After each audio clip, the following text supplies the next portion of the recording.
What's going on YouTube? This is Crazy Samurai 71 here, bringing another video. Today I'm bringing a video on Lupinranger vs. Patoranger, episode 17. This episode is called Secret Feeling, and the episode overall was pretty good. It was an episode that didn't really introduce anything major, but what it did do is that it actually had a love interest for Kichiro. Now, this love interest is only for this episode. Maybe that character may return at a later point. I'm not expecting it. Maybe if it does happen, it would happen towards the end of the season, just because of how things work. And realistically, there's no reason to bring the character back anytime soon, just because it would not make much sense to do it right now. So anyway, let's get into the actual episode itself. The episode is called Secret Feeling, as I said before, and it starts off with us actually seeing that the Power Rangers are at the bistro, and what happens is that there's this girl whose name is Mana, and she ends up giving him Kichiro flowers, and Kichiro ends up giving her a CD, or actually a record, because she has a record player at home. And what happens is that Mana kind of hints at the idea of maybe going home with him and listening to the music, and he says, no, there's certain tracks in it that I think that you should listen to alone. And he's kind of awkward about things. Like, he's not straightforward, and he's not cluing in to certain feelings that she has and he has, and their level of connection they can have towards each other as far as a relationship goes. And she wants to have somewhat of a relationship with him, but at the same time, she's what he does for her kind of helps her in a way, by not being so clued into the relationship of things, just because of the fact that she has something else that's going on. And we get into that very shortly, because following this, Kichiro and the others do head off. In the meantime, what we do end up seeing is that Umika decides to go with Mana, and they end up talking to each other about like how Kichiro isn't being he's not trying to pursue you the right way and all that kind of stuff. And the thing is that at one point, what does end up happening is that there is a attack that occurs where Umika and Mana are together, and a whole bunch of people end up getting knocked out by this gangler monster, which the gangler monster, like, they say his name once. I'm just double checking really quickly right now. Nero. Yeah, Nero is his name. Technically his last name is Kilmer, but like, they never say that. A lot of times so far, the villains have had like first and last names, but only so many times over do they actually say both. And sometimes they don't even say their names, so keep that in mind. But yes, Nero Kilmer. I'm just gonna call him Nero. The thing is that he's actually based off of a certain type of like mythical animal, I believe, an animal that's associated with dreams. Something that you may recognize from a number of other things that have existed before. But yes, it does make a lot of sense with his design that he would be a dream monster. A dream gangler, basically. So the thing is that he actually uses his natural ability to put people to sleep, but his Lupin collection item ability is that he can extend any part of his body to extreme lengths. So in this case, what he actually uses is his like shoulders, I believe it was, or something like that, to create these huge whips. Because what happens is that like Lupin Red and Lupin Blue end up appearing eventually, because Umika can't fight, but she ends up contacting the two of them. They appear, and then they begin to fight Nero. And what happens is that shortly afterwards, he actually escapes from battle and doesn't do much. So then, following this, what we do end up seeing is that Umika heads with Mana back to her place, where we end up seeing that she has a huge flower garden. That's where she got the flowers that she gave to Kichiro in the first place, because it wasn't like she just found, like, she actually says that she got them from school, when in reality she probably just picked them from her own garden that she made, which is a very different thing entirely. Now what we do end up learning is following this, after we see her house and we get to see her listening to the music that Kichiro recommended and everything, is the fact that she's planning to study abroad in Austria, and she wants to have the chance to, express her feelings to him before she goes. And at the same time, it's not an easy thing to accomplish. Umika is very persistent about trying to get Kichiro to let her express her feelings to him, and maybe for him to properly respond to her. But at the same time, it does end up happening following all this. They do end up heading back to the bistro. Kichiro is put into a situation where he has to speak to Mana, and the two of them end up seeing each other. Mana comes in and she's very, very nicely dressed. She looks very pretty, and they do have a conversation. It's very awkward on both accounts. Both Mana and Kichiro do come across as awkward people. That's something that's kind of interesting about them, that they both have that shared way of being, which also kind of adds to their relationship a little bit, just because they both have this awkwardness around each other where they both actually do like each other. It's just that they don't know how to express those feelings with each other.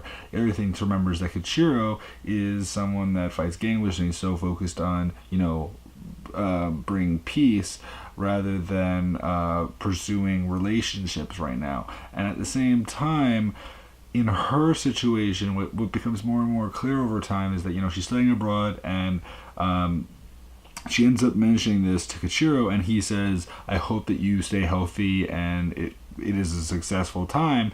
And he then does his send off to her, and she just smiles and she shows respect for him. And you see, that's a very different story from what you might have expected, because initially Umika and Sequoia were thinking, like, why would you just do that, Kichiro? Why wouldn't you respond in a bigger way? And for her, she was like, "Oh, thank you." Like, she didn't make a big deal over it, because the thing is that she has respect for Kichiro. That's the big difference here, is that there's a level of respect on both hands here, and that, he is pursuing defeating the ganglers, she is pursuing her studies. So at the same time, they both are busy with things, but maybe afterwards, when she comes back, you never know, they could do something along the lines of, once the ganglers have been defeated, maybe she returns, and they both she's finished her studies, he's finished defeating the ganglers, now they can focus on each other.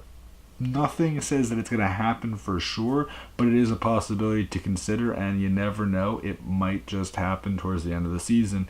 And that's why I said before that I think if they decide to go that way, could be interesting, just to have a little bit of a romance thing. Not essential, of course, definitely not many seasons really go so far into a romance.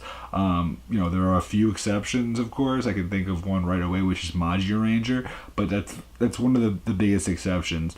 Generally speaking, romances are very limited. Really, I can't think of many seasons that really dive deep other than Patoranger. Patoranger is like the biggest example of that. But anyway, what I will say is that from here, we do end up seeing that Kichiro does get contacted by Sequoia and Tsukasa about a gangler attack. This leads to them having to fight the gangler, which he appears. Now, what we do end up seeing also between the actual cafe scene and what happens with Mana talking to Umika is the fact that Nero actually confronts Gochi and also Degranio and Destra. And the thing is that basically, Gochi considers his ability pretty dull, because of the fact that his ability puts them into a dream state and weakens them from their dreams, but he doesn't do anything that actually hurts them, in a physical sense. It's all mental stuff, and it doesn't really do anything that's exciting to them, because they can't see any of that stuff. It just basically makes them look like they're asleep the whole time, and he's not really a fighter. He didn't really fight, and so just in general, he's seen as a weak monster, which he isn't a weak monster overall, but he definitely isn't one that is known for fighting and doing real damage to anyone, and that's true. Now, what does end up happening when they do end up confronting Nero is that Umika does appear. We do end up seeing that Lupin Red and Blue also arrive, but they are off to the side watching what everything is, watching everything happen. And what does end up happening is that the Gangler ends up using his ability to put the four of them to sleep. So Umika, Tsukasa, Sukoya, and Kichiro are put to sleep. Kairi and Toma are far enough away that they don't get affected by his ability. So when they come over, there's no big deal. They can just see what's going on. But in the meantime, we end up seeing that inside the dream state, Umika is wearing her school uniform.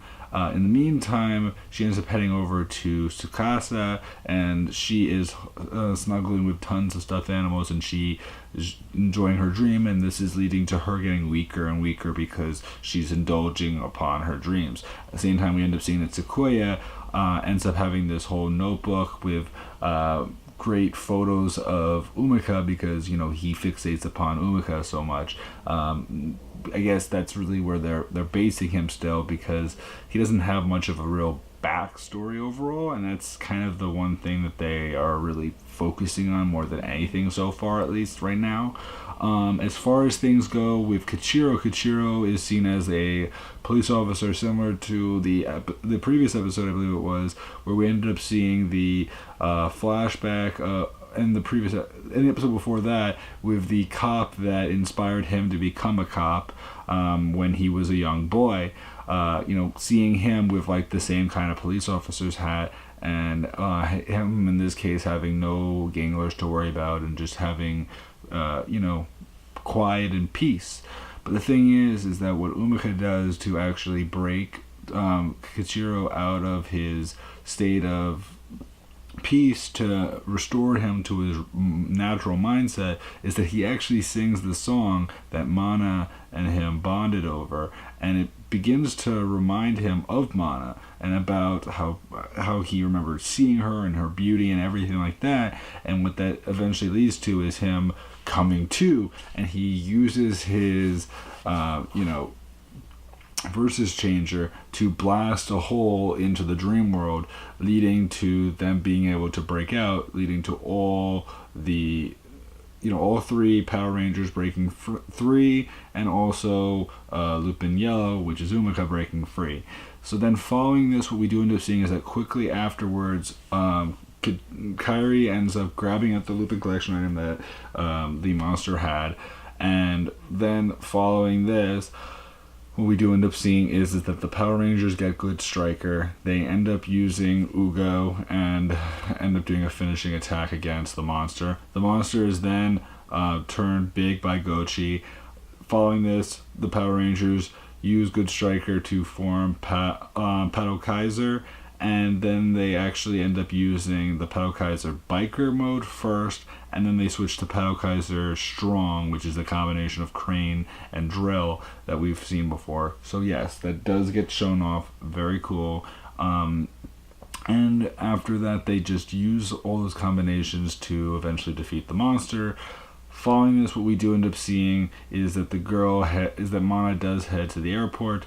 Initially, it was thought of that maybe Kichiro may head there to kind of send her off, but instead he does not, because he doesn't want to, create any kind of feelings of potential relationship right now because of his current state of being and what things are happening right now. Now, what does end up happening is that Mana does end up listening to some music, and what she does as well is that she salutes Kichiro as she reads a paper that mentions the Power Rangers defeating a Gangler, and that leads to her saluting him and hoping that his mission is a successful one and that he remains healthy, and she heads off into the sky to Austria. In the meantime, what we do end up seeing from here is that eventually Umika appears with the gifts that Mana supplied Kichiro, and she basically is really upset with the fact that he did not go pursue her at the airport and try to form some sort of relationship or whatever. And the thing is that he basically admits to being an awkward person, and then he can't focus on two things at once. Now, in Umika's case, she can't stand that. She finds that kind of mentality something ridiculous, that he should have pursued her and taken advantage of the opportunity that he could have had.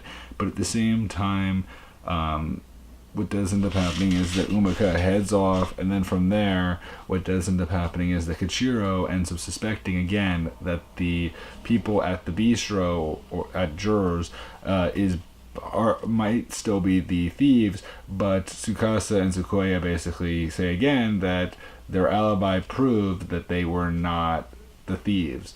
So that's an important thing, that he still is suspecting it, but he questions it even more because of the fact that how come Umika was in the same dream that the Power Rangers were in, right? That's a good point, and that also hints at the idea that if that is the case, she must be the yellow Lupinranger. Again, does that mean that they're going to go on another stakeout and suspect things again? Probably, but we'll have to wait and see if that's even true. Maybe they won't. Maybe something else will trigger them to figure it out. I don't know how that whole thing will work again. We'll have to wait and see, of course. As far as things go, otherwise, what we do end up seeing is that following this, we end up seeing that Zamigo appears. Yes, we haven't seen Zamigo in quite some time. He actually does this whole whistling bit, which we've heard before, and then he's met by Destra, who actually leaked some information. We're not clear exactly as to what that information he's talking about is, but it is talked about in this episode, and then it leads into the preview for the next episode, which the next episode, we end up seeing that the Lupinrangers and the Power Rangers are going to fight over Good Striker.